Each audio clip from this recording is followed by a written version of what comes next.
Hello বন্ধুরা, কেমন আছেন সবাই? আশা করি সকলে খুব ভালোই আছেন। আজকের এই ভিডিওতে আমি আর্ডিনো বোর্ডের সঙ্গে একটা গ্যাস সেন্সরকে কানেক্ট করে প্রজেক্ট তৈরি করব। যখনই কোনো গ্যাস ডিটেক্ট হবে তখনই এই এলইডিটা অন হবে। ওকে, সো চলুন দেখা যাক এই প্রজেক্টটা কিভাবে তৈরি করতে পারি।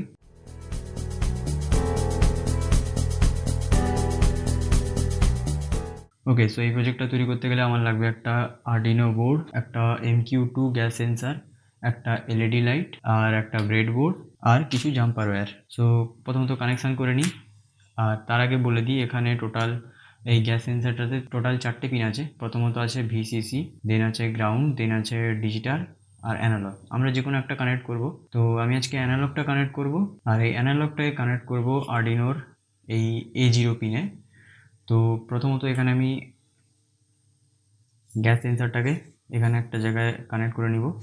আর এলইডি তো জানেন, বড় লেগটা পজিটিভ আর ছোটোটা নেগেটিভ।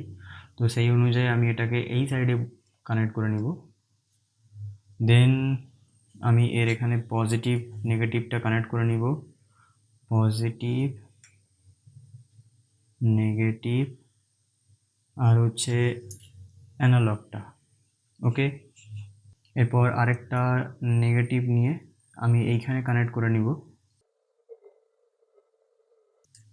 আরেকটা জাম্পার ওয়্যার নিয়ে আমি এলইডির পজিটিভটা কানেক্ট করব আর্ডিনোর ডিজিটাল পিন 13-এ। আর এখানে এটা হচ্ছে অ্যানালগ পিনের আউটপুটটা, সেন্সারের আউটপুট যেটা, সেন্সারে যেটা অ্যানালগ পিন ওটা আমি এখানে A0-তে কানেক্ট করলাম। ওকে, আর এখানে যে পজিটিভটা আছে ওটা কানেক্ট করব আর্ডিনোর 5 ভোল্টেজে, আর গ্রাউন্ডটা কানেক্ট করব আর্ডিনোর গ্রাউন্ডে। ওকে, এই হচ্ছে কানেকশান। এলইডি যেটা পজিটিভ ওটা কানেক্ট করেছি আর্ডিনো 13-এ, গ্রাউন্ডটা কানেক্ট করেছি এইখান থেকে, যে গ্রাউন্ডটা সেন্সারের জন্য নিয়েছি ওইখানে, আর পজিটিভটা কানেক্ট করেছি 5 ভোল্টেজে, আর সেন্সারের যে অ্যানালগ পিনটা আছে ওটা কানেক্ট করেছি আর্ডিনোর অ্যানালগ পিন A0-তে। ওকে, কানেকশান খুবই ইজি। এরপর আমি এটাকে আমার ল্যাপটপের সাথে কানেক্ট করব। এরপর এটাতে কোড আপলোড করার পালা। আমি প্রথমে আর্ডিনো আইডি সফটওয়্যারটাকে ওপেন করে নিব। এরপর এখান থেকে বোর্ডটাকে সিলেক্ট করে নিব, UNO। ওকে, এরপর আমি যাব আমার ওয়েবসাইটে, এরপর আর্ডিনো প্রজেক্ট। এরপর এখানে কোথায় আছে, এই যে Arduino gas sensor project MQ2। কি লাগবে, আর্ডিনো বোর্ড আর MQ2 gas sensor, bread board, jumper wire, LED light. Okay, সবকটাই আমরা নিয়েছি। ভিউ কোডে ক্লিক করব। এরপর এখান থেকে কোডটাকে কপি করব, আর্ডিনো আইডিতে গিয়ে সবকটাকে সিলেক্ট করে এখানে পেস্ট করব। ওকে, দেন এখানে আপলোডে ক্লিক করব। কম্পাইল হবে, কোনো এরর নেই। ওকে, আর এখানে সিরিয়াল মনিটরটা ওপেন করা যাক। সিরিয়াল মনিটরে এখানে গ্যাস ভ্যালু দেখতেই পাচ্ছেন কত দেখাচ্ছে, আর আমরা এখানে থ্রেশহোল্ড ভ্যালু দিয়ে রেখেছি 500। তো যখন এটা 500-এর উপরে থাকবে আমার এলইডিটা অন থাকবে, আর যখনই 500-এর নিচে থাকবে তখন এলইডিটা আমার অফ থাকবে। ওকে, সো এখন আমার এখানে এলইডি অফ আছে। তো আমি এখানে একটা ধূপবাতি জ্বালিয়েছি, এই হচ্ছে সেই ধূপবাতি। তো এখান থেকে একটা ধোঁয়া উঠছে, আমি যখনই এই ধোঁয়াটাকে এর কাছে নিয়ে যাব এলইডিটা অন হয়ে গেল।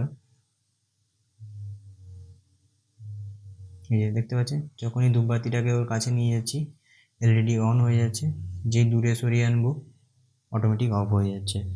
তো এটা মেনলি যখনই ওই স্মোকটা ওর কাছাকাছি যাচ্ছে, তো ওই স্মোকটাকে ও ডিটেক্ট করছে আর এলইডিটাকে অন করে দিচ্ছে। সো আপনারা যদি আমার সিরিয়াল মনিটরে একটু নজর রাখেন তাহলে এখন আপাতত 440 এরকম একটা মান দেখাচ্ছে, বাট আমি যখনই এটাকে এর কাছে নিয়ে যাব এর মানটা দেখুন 590, মানে 500 পেরিয়ে যাচ্ছে। তো 500 পেরিয়ে গেলেই অটোমেটিক এটা অন হয়ে যাবে, আর 500-এর নিচে থাকলে এটা অফ থাকবে। তো এটা হচ্ছে সিস্টেম। তো এই জিনিসটাকে আমরা মেনলি আমাদের ঘরে ব্যবহার করতে পারি, রান্নার ঘরে। তো সেখানে যদি কখনো কোনো গ্যাস লিক করে, এই MQ2 বা এখানে MQ এটা কত 135 আছে, MQ6 আছে। তো এই ধরনের বিভিন্ন গ্যাস সেন্সার হয় যেগুলো বিভিন্ন ধরনের গ্যাস ডিটেক্ট করে, কিছু অ্যামোনিয়া আছে, কিছু এলপিজি আছে, এই ধরনের গ্যাস ডিটেক্ট করে, আর ডিটেক্ট হলেই এরা সিগন্যাল বাজায়। তো আমি যদি এখানে এলইডি জায়গায় একটা বাজার লাগিয়ে দিই, তাহলে যখনই কোনো গ্যাস লিক হবে এই ডিটেক্ট করতে পারলে অটোমেটিক অ্যালার্ম বাজিয়ে দেবে। তো এই ধরনের বিভিন্ন প্রজেক্ট আমরা আর্ডিনো দিয়ে তৈরি করতে পারি। তো এই ছিল একটা ছোট প্রজেক্ট আর্ডিনো আর গ্যাস সেন্সার MQ2 ব্যবহার করে। তো পরবর্তী ভিডিওতে আমরা আরও কোনো প্রজেক্ট তৈরি করব। দেখা হচ্ছে পরবর্তী ভিডিওতে। ধন্যবাদ।